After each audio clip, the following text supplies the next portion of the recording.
একটি গরু ভুল করে শহরে এসে হারিয়ে যায়। গায়ের স্নেহভরা মাঠ ছেড়ে সে ভয় আর ধোঁয়ায় ঢেকে যাওয়া শহরে পড়ে।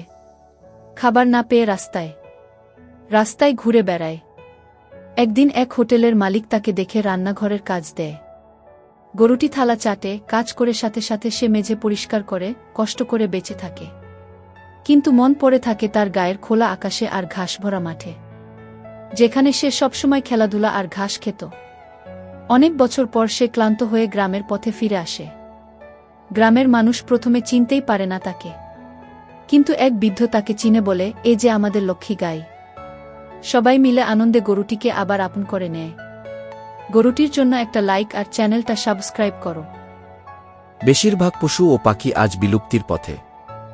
বনায়ন ধ্বংস, পরিবেশ দূষণ এবং শিকার তাদের জন্য বিপজ্জনক। আমরা পশুপাখির জন্য নিরাপদ আবাসস্থল নিশ্চিত করতে পারি। আইন করে বন্যপ্রাণী শিকার বন্ধ করতে হবে। প্রত্যেকে সচেতন হয়ে তাদের রক্ষা করতে এগিয়ে আসা প্রয়োজন।